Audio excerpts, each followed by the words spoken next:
आपका और ध्रुव जी दोनों का इस पर रिएक्शन चाहेंगे। अजीत जी से पहले लेते हैं। अजीत जी, क्या ये कांग्रेस के लिए बहुत उपयुक्त समय नहीं था जब आम आदमी पार्टी के साथ अलायंस में नहीं जाना चाहिए था? क्योंकि अभी आम आदमी पार्टी सबसे रॉन्ग विकेट पे है, जो अभी कर्नल साहब कह रहे हैं। और एक प्रकार से कांग्रेस को अगर दोबारा जन्म लेना है या दोबारा अपनी खोई हुई जमीन वापस लेनी है दिल्ली जैसे स्टेट में, तो ये तो मौका था कांग्रेस के पास। कांग्रेस ब्लंडर नहीं कर रही है उनके साथ अलायंस करके। देखिए आशुतोष जी, अंग्रेजी में कहते हैं कि जब जहाज पानी में जाता है तो दो चट्टान होता है, स्कीला एंड कैरिब्डिस, दोनों के बीच जो है ना कांग्रेस फंसा हुआ है। यदि आपके साथ नहीं करता अलायंस तो मेरे अनुसार कांग्रेस दिल्ली में साफ हो जाता, क्योंकि नंबर 1 पार्टी जो हमने देखा है असेंबली चुनाव के बल पे रहा है आप, नंबर 2 पे भाजपा, नंबर 3 पे कांग्रेस, है ना। तो 3 और 1 मिलके 2 को हराए, यही ना कांग्रेस का डिलेमा है। हराना तो बीजेपी को है, आपको है नहीं।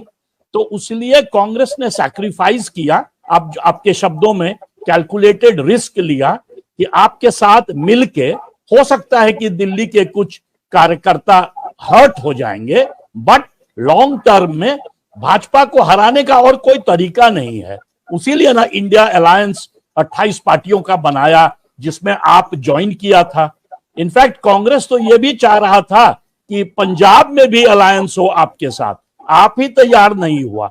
हरियाणा असेंबली चुनाव की जब बातचीत चल रही थी उस समय भी कांग्रेस अलायंस करना चाह रहा था, आप तैयार नहीं हुआ था। अब क्योंकि अरविंद केजरीवाल जेल में हैं तो हो सकता है उनका मैन्यूवर खत्म हो जाए और हो सकता है आप देखेंगे हरियाणा चुनाव में आप और कांग्रेस साथ आ जाएगा।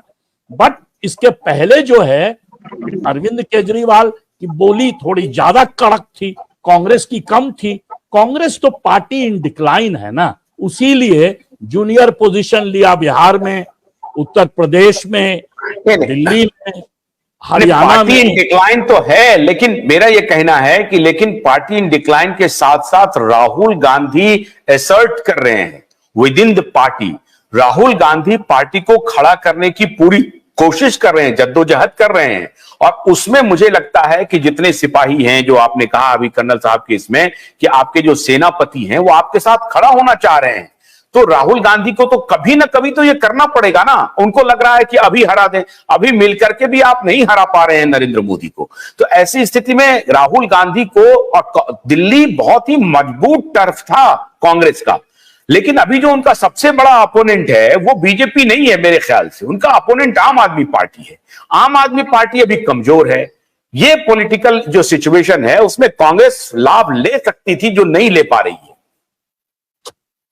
मैं इस आपके लास्ट स्टेटमेंट से डिसएग्री करता हूं कि मेन एनिमी आप है, मेन एनिमी भाजपा नहीं है।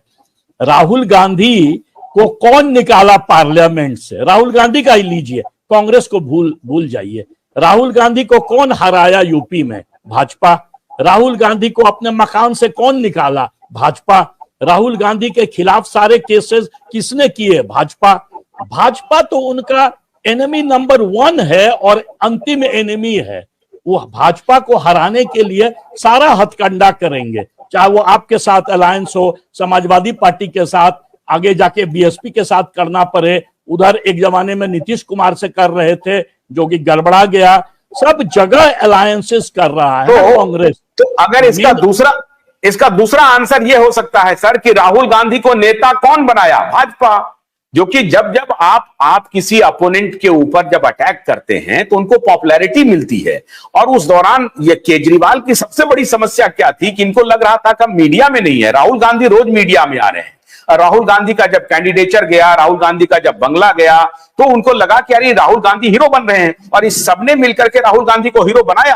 और फिर उनकी भारत जोड़ो न्याय यात्रा, फिर ये न्याय यात्रा, इन सारे यात्राओं से भी राहुल गांधी को बहुत लाभ हो रहा था। तो ये सब तो भारतीय जनता पार्टी एक प्रकार से मदद कर रही थी राहुल गांधी को। अजीत जी, नहीं, मदद तो नहीं कहूंगा, ये तो मतलब लॉजिक का जो है ना, आपने लॉजिक का ही पीठ तोड़ दिया है।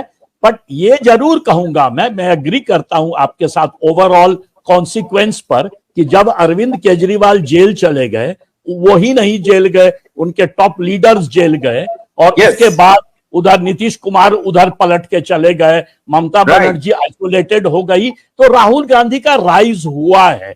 जब से उनका यात्रा शुरू हुआ, पहले सब कहता था कि पप्पू हैं, कुछ नहीं जानते हैं, बुड़बक है।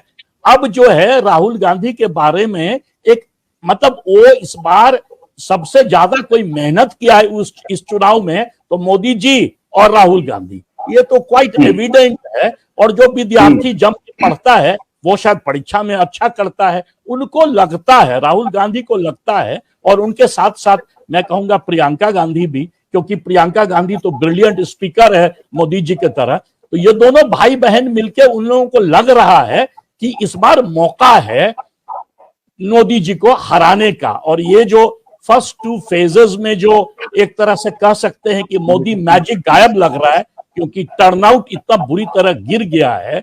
इनफैक्ट आज भी एक ब्रिलियंट आर्टिकल है टाइम्स ऑफ इंडिया में written by a European lady, जिसने वो भी आर्ग्यू किया है कि भाई ये बड़ा खतरनाक हो रहा है, ये जो टर्नआउट 8% गिरा है मध्य प्रदेश में फॉर एग्जाम्पल। तो इन कांग्रेस लग रहा है, अब सही है कि गलत ये तो हम 4 जून को जानेंगे, बट उनको लग रहा है कि मौका है जीतने का इस बार। भोलानाथ के 2-in-1 बैटरी ऑपरेटेड हार्वेस्टर कम ब्रश कटर के साथ ट्रॉली अतिरिक्त लागत पर उपलब्ध है।